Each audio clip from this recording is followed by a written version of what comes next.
Praise lord. దేవుని ఉన్నతమైన నామమునకు మహిమ కలుగునుగాక. ప్రభు నామమున మీ అందరికీ హృదయపూర్వక వందనాలు. ఈ ఉదయకాలము దేవుని వాక్యాన్ని విందాం. యోనా గ్రంథము 3వ అధ్యాయము 6వ వచనము.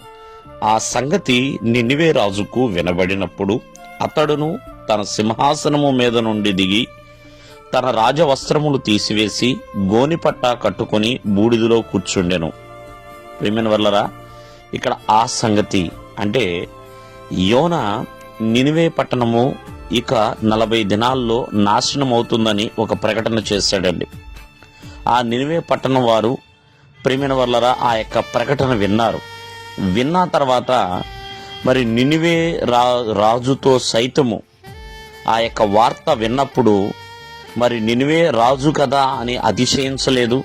నేను రాజును కదా అని చెప్పి ప్రియమైన వర్లరా మరి నేను ఏది చెప్పినా జరుగుతుందిలే, నేనేంటి దేవునికి భయపడేది అనలేదండి. మరి గనులేంటి అల్పులేంటి అందరూ కూడా మరి గోనిపట్ట కట్టుకున్నారు, చక్కగా ప్రార్థన చేశారు. ప్రియమైన వర్లరా అంటే దీన్ని బట్టి మనం అర్థం చేసుకోవాల్సిన విషయం ఏంటంటే నినివే రాజు దేవుని యొక్క వర్తమానం యందు మరి నమ్మాడు. అంతేకాకుండా వస్తున్న నాశనానికి భయపడ్డాడు. మరి ఆ నాశనం నుంచి తప్పించే దేవుని యందు తన విశ్వాసం ఉంచాడు. తనను తాను తగ్గించుకుని ఉపవాస దినమును చాటించి ప్రేమిన వల్లరా గోనిపట్ట కట్టుకుని మరి బలత్కార క్రియలు జరగకుండా దుర్మార్గాలు విడిచిపెట్టి ప్రేమిన వల్లరా చెడు కార్యాలు విడిచిపెట్టి దేవుని యొక్క కృప కొరకు వేడుకున్నారండి.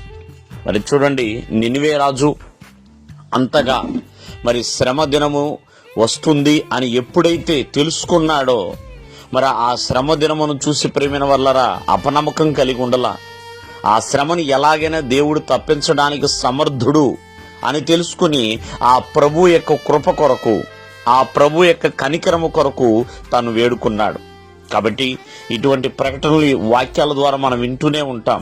కావున ఎంతో జాగ్రత్త కలిగి అన్ని విషయాల్లో కూడా తగ్గించుకుని ప్రార్థన చేసినప్పుడు ఖచ్చితముగా చక్కటి ఫలితాన్ని మనం చూడగలుగుతాము.